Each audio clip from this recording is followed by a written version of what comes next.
I was staring at my laptop screen when my entire world shattered into a million pieces.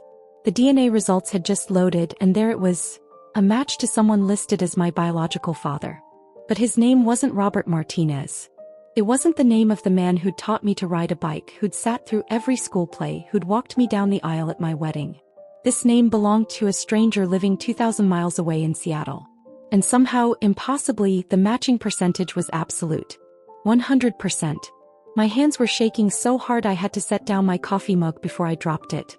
Because the man I'd called Dad my entire life, the man who was currently battling stage 4 pancreatic cancer in a hospice facility 30 minutes from my house, apparently wasn't my father at all. And this stranger, this Thomas Whitmore from Seattle, had just sent me a message through the DNA platform. The preview line made my blood run cold. I know this must be a shock. We need to talk immediately. Your mother's life depended on a lie, and now yours might depend on the truth. I couldn't breathe. The walls of my small home office seemed to close in around me, the familiar surroundings suddenly feeling foreign and strange. How was this possible? I'd ordered the DNA kit on a whim 3 months ago, caught up in the trend of discovering ethnic backgrounds and distant relatives. It was supposed to be fun, a conversation starter at dinner parties. Instead, it had just detonated a bomb under the foundation of everything I thought I knew about myself. My name is Sarah Martinez, and until that Tuesday morning in October, I thought I had a pretty good handle on my life. I'm 34 years old, a high school English teacher in Austin, Texas, married to a wonderful man named Daniel, and the proud mother of a 6-year-old daughter named Emma. I grew up in a loving home with my dad, Robert, and my mom, Catherine, who passed away from breast cancer when I was 19. My childhood was normal, maybe even boringly so. Sunday barbecues, family vacations to the Gulf Coast, scraped knees and first crushes, and all the typical milestones that make up an American life. But now, sitting in my office with autumn sunlight streaming through the window, I realized that normal had been built on a foundation of lies. I clicked on Thomas Whitmore's message with trembling fingers. The full text appeared, and I read it 3 times before the words actually penetrated the fog of shock surrounding my brain. Sarah, I know you must be confused and probably angry. I've known about you for 34 years, since the day you were born. Your mother, Catherine, and I had a relationship before she married Robert. What happened between us was complicated, and she made the decision that Robert would raise you as his own. I respected that decision because I loved her and I wanted what was best for both of you. But there's something you need to know now, something urgent. I have a genetic condition called Lynch syndrome. It's hereditary and it dramatically increases the risk of several types of cancer. You need to be tested immediately. And there's more to the story. More about why your mother made the choices she did. I'm coming to Austin next week. Please meet with me. Your health and your daughter's health may depend on it. I sat back in my chair, my mind reeling. Lynch syndrome. I'd heard of it. One of my colleagues at school had lost her sister to colon cancer, and Lynch syndrome had been mentioned in the aftermath. It was serious, potentially deadly, and completely manageable if you knew you had it and took the proper precautions. But that wasn't what had my heart racing. It was the implication behind his words. Your mother made the decision. He knew. She'd known all along that Robert wasn't my biological father, and she'd never said a word. Not during my childhood, not during those long, painful months when cancer was eating her alive, not even in the letter she'd left me that I'd read and reread 100 times over the years. I heard footsteps on the stairs and Daniel appeared in the doorway, his kind face creased with concern. Sarah? You okay? You look like you've seen a ghost. I turned the laptop toward him wordlessly. He came around the desk and read the message over my shoulder. I felt his hand tighten on my shoulder as he processed the information. Oh my God, he breathed. Sarah, are you sure this is real? Could it be some kind of scam? The DNA match is real, I said, my voice sounding hollow and distant to my own ears. The platform is legitimate. 23% of my DNA comes from this man. That's not a mistake or a glitch. That's science. Daniel pulled over the other office chair and sat down beside me, taking both of my hands in his. What do you want to do? That was one of the things I loved most about him. He didn't tell me what to do or how to feel. He just asked what I needed. I need to see Dad, I said. Robert. The man who raised me. I need to see him before I do anything else. The hospice facility smelled like antiseptic and flowers, a combination that always made my stomach turn. I'd been visiting every day since Dad, Robert, had been admitted 2 weeks ago. The doctor said it was a matter of days now, maybe a week if we were lucky. His body was shutting down piece by piece and there was nothing anyone could do to stop it. I found him in his room, propped up in bed, his once robust frame now skeletal under the thin hospital blanket. But his eyes lit up when he saw me, that same warm smile crossing his face that I'd known my entire life. "There's my girl," he said, his voice weak but genuine. "Twice in one day. What did I do to deserve such special treatment?" I'd visited that morning before school, my usual routine. Now it was just after 3 in the afternoon and I was back again, my world turned inside out. I sat down in the chair beside his bed and took his hand. It felt like paper and bones, so fragile I was afraid I might hurt him. "Dad," I said, and then stopped. What was I supposed to ask? Did you know you weren't my biological father? Did Mom cheat on you?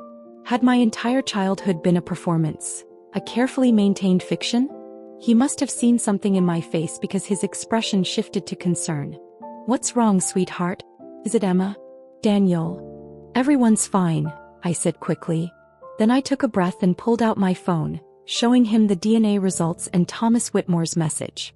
I watched his face as he read and I saw something I'd never seen there before: relief. His eyes filled with tears and he let out a long, shuddering breath. "Thank God," he whispered. "Thank God he finally reached out." My own tears started then, hot and stinging. "You knew." "Of course I knew, baby girl.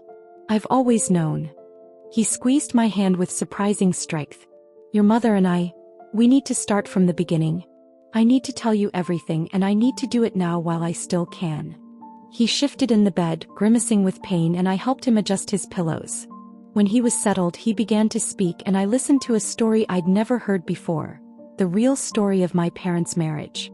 "Your mother and I met in college," he said. "University of Texas, both of us wide-eyed freshmen who didn't know what we wanted from life. We became friends first, best friends, and eventually we fell in love. Or at least I fell in love with her. She loved me too, but it was different. Gentler. Safer." He paused, catching his breath.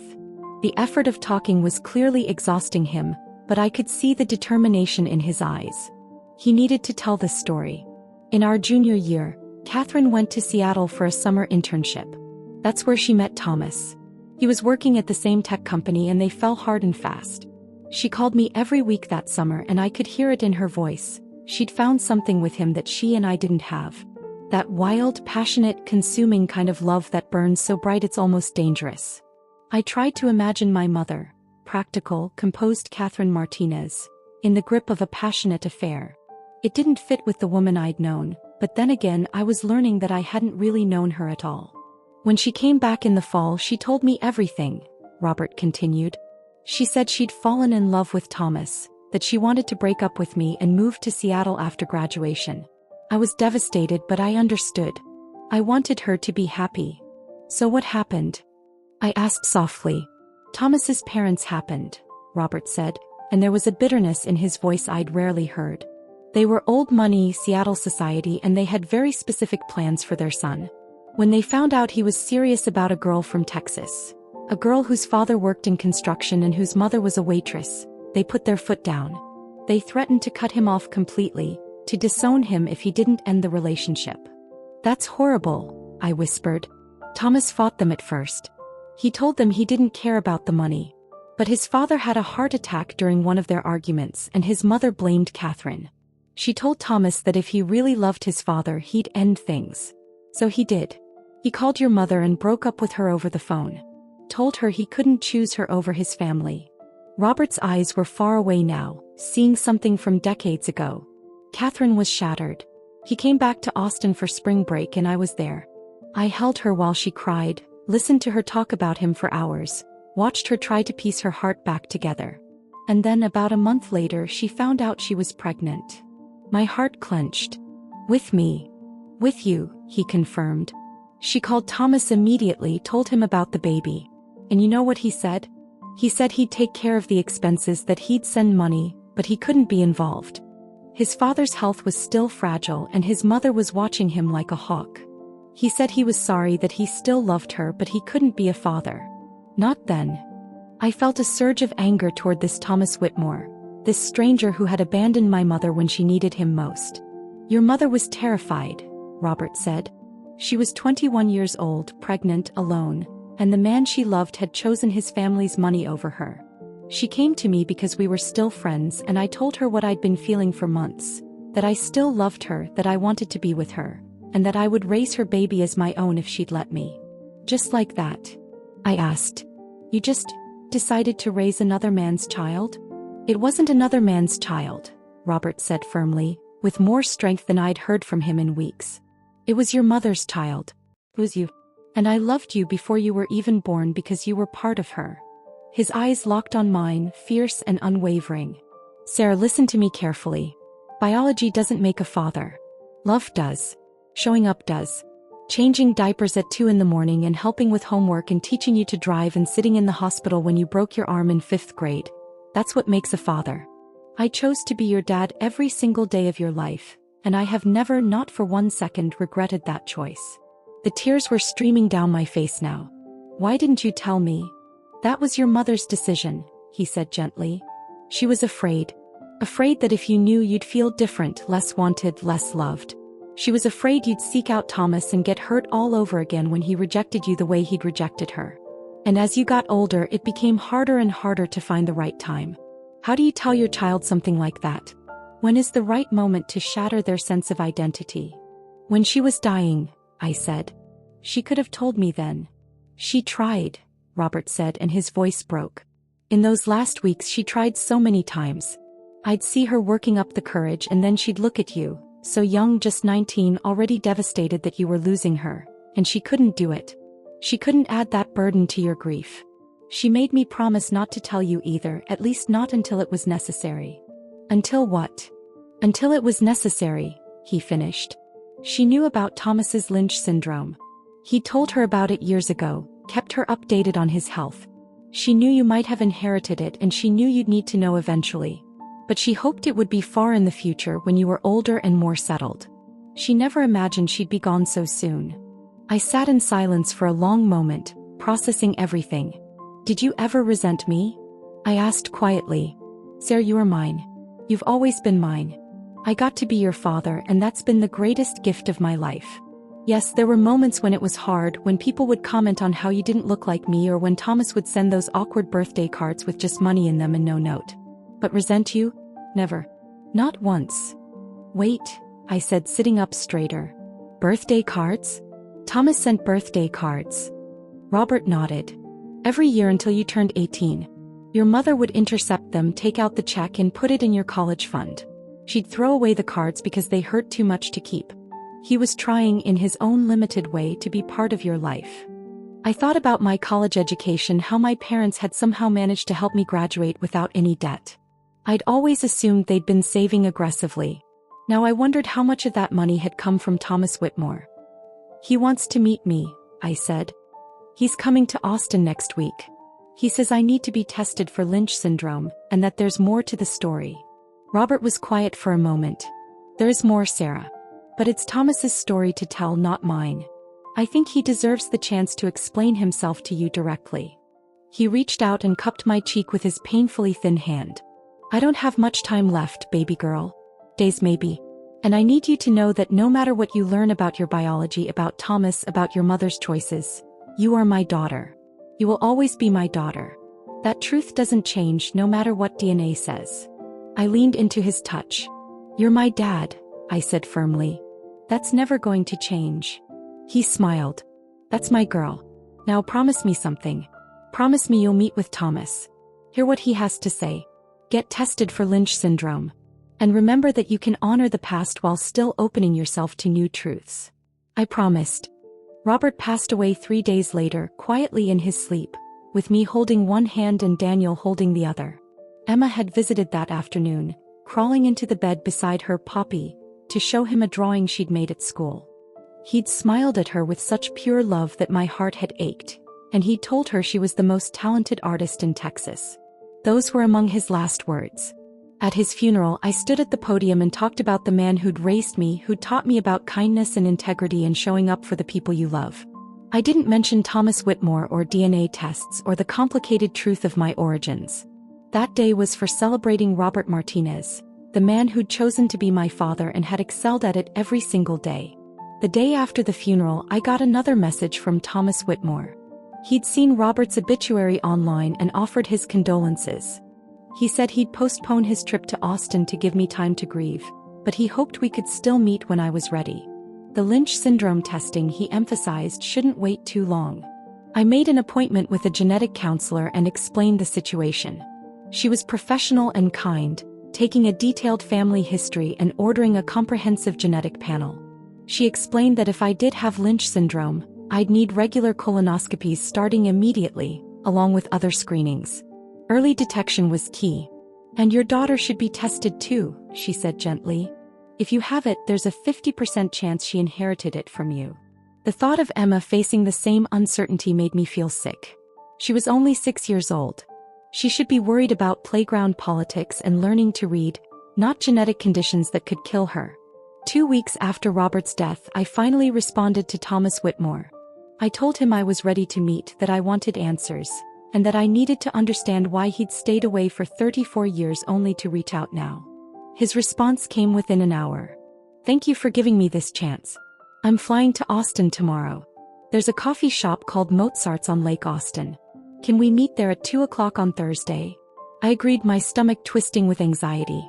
Thursday afternoon arrived cold and gray, unusual weather for Austin. I'd told Daniel everything and he'd offered to come with me, but I'd declined. This was something I needed to do alone. Mozart's was busy despite the weather. I arrived early and claimed a table on the outdoor deck, wrapping my coat tighter against the wind coming off the lake. I ordered a coffee I didn't really want and waited. At exactly 2 o'clock, a man walked onto the deck and stopped, scanning the crowd. I knew immediately it was him. Not because I recognized him, I'd never seen a picture, but because when his eyes found mine, something in his face shifted. Recognition. Relief. Fear. Thomas Whitmore was tall, probably 6'2", with salt and pepper hair and the kind of face that had probably been handsome in youth and had aged into something distinguished. He wore expensive clothes and carried himself with the confidence of someone used to success. But his eyes, as he approached my table, were uncertain and deeply sad. Sarah, he said, and his voice cracked on my name. Thank you for meeting me. I gestured to the chair across from me, not trusting my voice yet. He sat down and for a long moment we just looked at each other. I searched his face for traces of myself and found them. The shape of my eyes, the line of my jaw, the way my eyebrows arched. You look like her, he said softly. Like Catherine. But you have my eyes. I have a lot of questions, I said. I know. And I'll answer all of them. But first, please tell me, have you been tested for Lynch syndrome yet? I have an appointment next week for the results, I said. He nodded, relief evident on his face. Good. Good. Sarah, I need you to understand something. If I could have reached out to you years ago without betraying your mother's wishes, I would have. Tell me what happened, I said. The whole story. I know about the summer in Seattle, about your parents' ultimatum. I know you broke up with her and that she came back to Austin pregnant. I know Robert stepped up when you didn't. What I don't know is why. Why did you choose your parents' money over my mother and me? Thomas flinched at the accusation in my voice, but he didn't look away. It wasn't about the money, he said quietly. It was never about the money. Then what was it about? He took a deep breath. My younger sister, Emily. She had cerebral palsy, needed round-the-clock care. My parents' insurance covered most of her expenses, but not all. The treatments she needed, the specialists, the equipment, it was hundreds of thousands of dollars. My father's trust fund was paying for the gap. He ran a hand through his hair. When I told my parents I was serious about Catherine, that I wanted to marry her after graduation, they threatened to cut me off. But more than that, they threatened to cut off Emily's care. My mother sat me down and explained that if I chose to marry against their wishes, they would disown me. And without access to my father's trust, Emily wouldn't get the care she needed. They made me choose between the woman I loved and my sister's life. I sat back, the anger draining out of me. That's emotional blackmail. I know.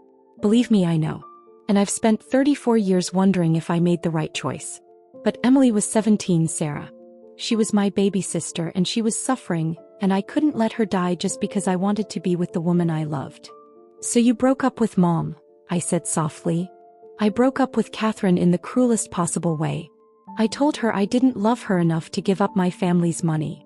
I made her think I was shallow and materialistic because I thought it would help her get over me faster. He laughed bitterly. I was 21 years old and an idiot.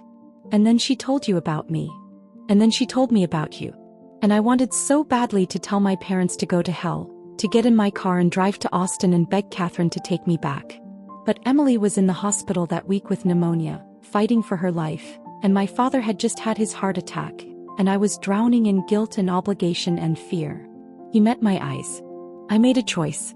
I chose to stay in Seattle to play the dutiful son, to work in my father's company and build a future that would secure Emily's care even after my parents were gone.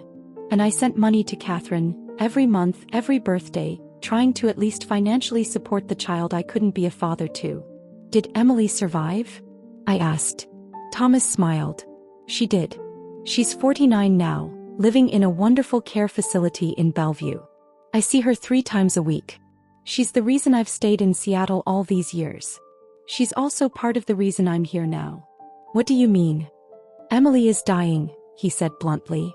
She has maybe 6 months left. And when I told her about you, I've always told her about you, she made me promise something. She said I'd sacrificed my chance at being your father to take care of her, and she didn't want me to live with that regret for the rest of my life. She said I had to try while I still could, to build some kind of relationship with you. I felt tears pricking my eyes. Thomas Whitmore wasn't a villain. He was just a man who'd been forced to make an impossible choice and had spent his entire life living with the consequences. I don't hate you, I said quietly. I don't know what I feel about you yet. But I don't hate you. He looked at me with such hope that it made my chest ache. That's more than I deserve. For the next hour, Thomas walked me through his medical history.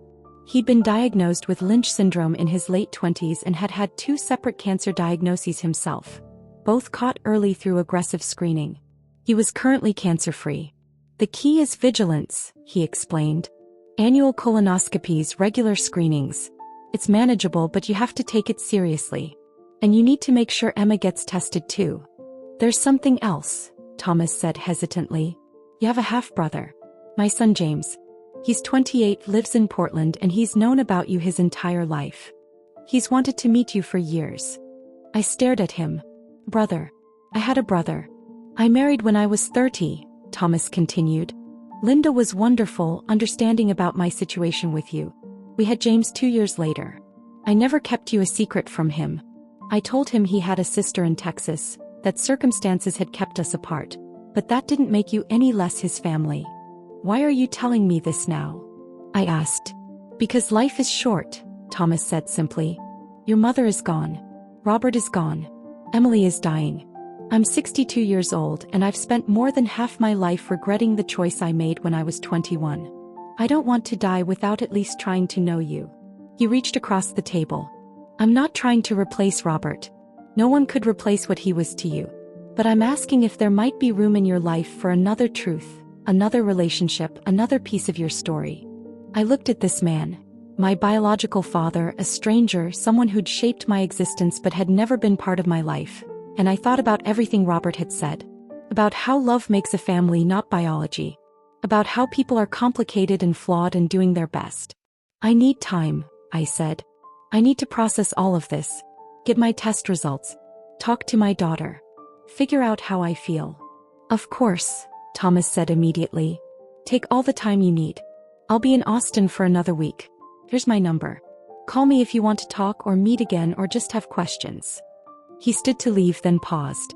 Sarah, your mother wasn't wrong to raise you the way she did. She gave you a stable, loving home with a father who adored you. She did what she thought was best for you, and in the end, isn't that what all parents are trying to do? My test results came back a week later. Positive for Lynch syndrome. The genetic counselor delivered the news with professional compassion, then immediately started talking about screening protocols. I barely heard her. All I could think about was Emma. We had her tested the following week. The wait for her results was the longest 2 weeks of my life. I barely slept, played out 1,000 scenarios in my head. When the genetic counselor called with Emma's results, Daniel was holding my hand so tightly I thought he might break my fingers. She doesn't have it, the counselor said, and I heard Daniel sob with relief. Emma tested negative for Lynch syndrome. She's clear. I collapsed into Daniel's arms, crying so hard I couldn't breathe. My daughter was safe. The genetic legacy would end with me. Emma wouldn't carry this burden forward. That night after Emma was asleep, I called Thomas Whitmore. She's negative, I said without preamble. Emma doesn't have Lynch syndrome. I heard him exhale. Thank God. Oh, thank God. Sarah, that's the best news. I want to meet James, I said, surprising myself. My half-brother. I want to meet him. Really? Thomas's voice was cautious, hopeful. Really? And I want to meet Emily too while there's still time. And I want to hear more stories about my mother. I want to understand the whole story. All of it. The complicated, messy, imperfect truth of where I came from. I'd like that, Thomas said quietly. I'd like that very much. Over the following months, I built a relationship with Thomas that was nothing like what I'd had with Robert but was valuable in its own way. He wasn't my dad. That title belonged to Robert Martinez forever. But he was family, a connection to another part of myself I hadn't known existed. I met James over Thanksgiving. We were awkward at first, two strangers trying to figure out how to be siblings. But by the end of the weekend, I discovered that we shared the same terrible sense of humor, the same habit of talking with our hands, the same fierce loyalty to the people we loved. I flew to Seattle in December to meet Emily. She was in a wheelchair, her body twisted by cerebral palsy, but her mind was sharp and her smile was radiant. She held my hand and told me she was sorry that her existence had kept my father away from me. Don't apologize, I told her firmly. You didn't do anything wrong. None of this was your fault. She cried then, and so did I, and Thomas sat beside us crying too. Three people bound together by complicated choices and the messy nature of love. Emily passed away in February, peacefully in her sleep. At her funeral, I stood beside my half-brother and the man who'd contributed half my DNA, and I realized that family was so much more expansive and complicated than I'd ever imagined. It wasn't just about blood or biology or who raised you. It was about all of it. The choices people made, the sacrifices they endured, the love they gave in whatever form they were capable of giving it. I think about Robert every day. I visit his grave once a week, bringing fresh flowers and telling him about Emma's latest achievements. He's still my dad, will always be my dad, and nothing I've learned has changed that fundamental truth. But I also text with James now, share photos of Emma with Thomas, and feel grateful for the expanded definition of family I've discovered. I've learned that DNA tests can reveal more than ancestry percentages and distant relatives. Sometimes they reveal the complicated, beautiful, painful truth of how love takes many forms, how families are built in unexpected ways, and how the people who choose us can be just as important as the people who create us. My daughter Emma asks me sometimes about Poppy, the grandfather she lost. And I tell her about Robert Martinez, the man who taught me that being a father isn't about biology. It's about showing up, day after day, with unconditional love. But I also tell her about her Uncle James in Portland, and about Thomas who sends her birthday cards now, and about the complicated web of love and choice and circumstance that brought her into existence. Because that's the truth I want her to know. That families aren't simple.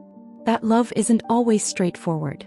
And that sometimes the most important truths are the ones we have to search for, the ones hidden in DNA tests and old secrets and difficult conversations.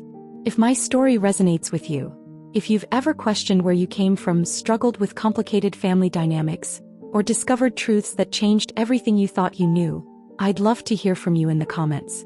Share your experiences, your thoughts, your own stories of family and identity. And if this story moved you, please consider liking this video and subscribing.